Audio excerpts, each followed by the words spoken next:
Okay, you talked about Ole Miss in 2014. Hugh Freeze, of course, the coach then. That name has come up for Auburn. Auburn is in a weird spot right now.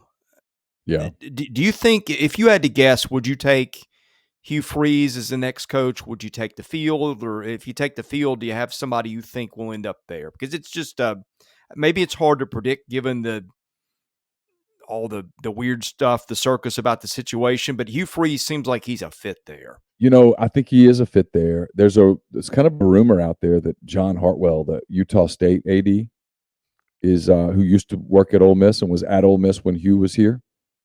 That he's maybe the leader in the clubhouse for the Auburn AD job. That would make some sense. He knows Hugh. He probably could work with Hugh pretty well. Well, Hugh's a very good football coach. His problems off the field are chronicled. I don't think it's always fair to always hold that against him. People change. People get past things. Hugh, I think his problem is more his inability to sort of log off social media. Mm-hmm. And at a place like Auburn, where it's just such a microscope, and there's so many people that cover you and talk about you, and it means so much to them that I don't think you can be Mr. Social Media and still be the Auburn football coach. I think you got to put that away a little bit. If I were at Auburn, that would be one of the stipulations. If I was thinking about hiring Hugh Freeze, it would be, we control your Twitter feed. Where it's just, hey, when the basketball team wins an NCAA tournament game, you tweet, WDE, way to go, Bruce. Go get them. Good luck against Michigan in round 2. We're pulling for you at AU MBB or whatever. You know what I mean? That's what I would do. I mean, I would be like, we control this thing. There'd be no searching my name at 1 a.m. so that I could send messages to somebody with blessings and stuff. I would forbid it. Right. I would forbid it because it's creating an avenue for the mess. But look, is he a good football coach? He is. Is he a good recruiter? He is. Is he a good program builder? He absolutely is. Does he make sense at Auburn? He does. He'd be really good with the handshakes and the kissing the babies, and he'd tell everybody War Eagle and all that stuff, and he would do all those things that they like over there. And he's also a pretty good offensive mind. Look at his team. His team's good. Yeah. He's a good quarterback developer. He makes a ton of sense. Is he going to get it? I have no idea. I know you are not a fan of moving on from coaches in the middle of the season, and I think there's a lot of good reasons for that. Yeah. But you look at Auburn and Bryan Harsin, like it seems like a foregone conclusion, right? I mean, it is. I mean, barring something just bizarre happening, like them running off a half dozen wins in a row, they still might do it anyway. Sure. But is there a middle ground there where they come to some, because here's what it does. When you have vitriol around a program and a fan base wants a coach fired, it colors every game. It colors the experience for your players. Sure. Is there a middle ground in here where they just say, look, we're going to move on. Let's both announce it. Let's come to something. Let's get through the season. Maybe, and who knows, maybe we win a couple of games that we wouldn't have won now that distraction is off the table. If I'm him, I say, you have to fire me. I'm not meeting you in the middle. Yeah. Fire me. If you fire me, you tell me that I'm not employed anymore, I won't come to work. But I'm not quitting on my team. No way, because I want to be a coach again. Yeah. So if I'm Harsin, I don't back down. They didn't want him in the first place. They shouldn't have hired him, but they hired him, and now he's there, and it's a disaster. And here's the thing: when you fire him, one of his assistants that he brought with him becomes the head coach.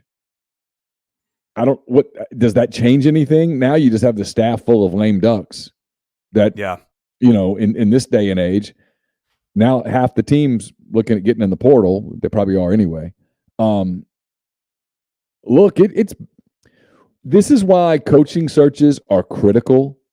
I mean, we love them for the soap opera of them and the breaking news, and we sell a bunch of subscriptions and stuff. But if you're at a school, these things are important, man. I mean, especially with the football pro, you could screw up the volleyball coaching search and not too many people ever really notice except the people that play volleyball. You screw up a football coaching search and it resonates for years. It takes a long time to get over. And I'm not saying Bryan Harsin was a bad hire, but Alan Green knew that there was a coup going on at Auburn. I mean, they get in their own way. They do it all the time. There was a coup going on at Auburn, and they wanted to get rid of Gus Malzahn, and they wanted to hire Kevin Steele. And that's what they were damn going to do.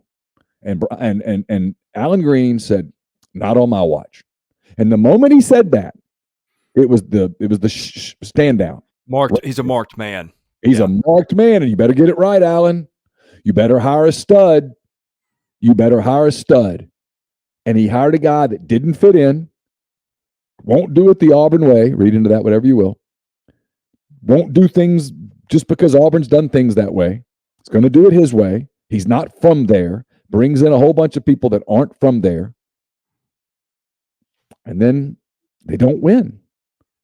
And once they kind of lost some games, I mean, if the running back, Bigsby, just stays in bounds against Alabama, they probably win that game. And maybe we're not even having this conversation, but we are. Ifs don't matter anymore. The further you get away, it doesn't matter how close you are. Maybe we're not having this conversation, but once that went down the way that it did, well, hell, they said, we don't want him back for year 2. Yeah. And they attacked him, made up stuff about his personal life, proved in that moment, hey, we will stop at nothing to get rid of this guy. Yeah. And he made the decision, all right, well, then I'm going to dig in, by God, let's go. And so here we are. I mean, this was inevitable. And so where they go from this is, if I'm them, like, what if they lose Saturday to LSU? Do you fire him Sunday? Well, what difference is that going to make when they go to Athens? Do you wait till he loses in Athens? I don't know. After that, he comes to Ole Miss. Do you wait till he loses to Ole Miss? Do you wait till it's before an open date? I don't know. At some point, if it's me and I'm them, I probably call him into a room and go, hey, bud, listen, we're firing you. We're going to pay you everything we owe you because we have to. Or you break out the nuclear card. We think we've got you on cause. Ooh. We think we can fire you with cause. Now, you can meet us in the middle on a buyout, let us fire you, and you go away.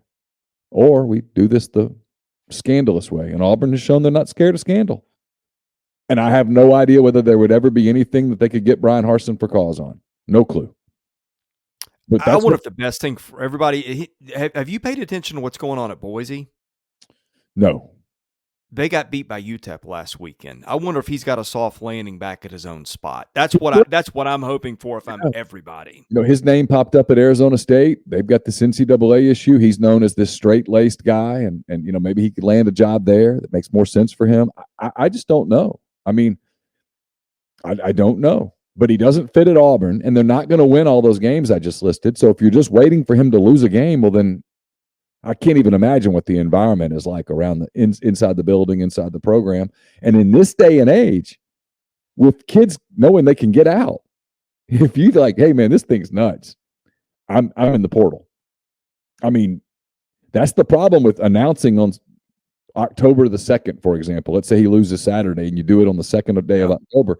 Well, you got 7 more weeks where you got to manage a season, and you can't stop 15 kids from going, screw it, I'm not getting hurt, I'm in the portal. I'm quitting. I'm going to get in the portal. And I know you can't technically get in till December, but you can get in the portal.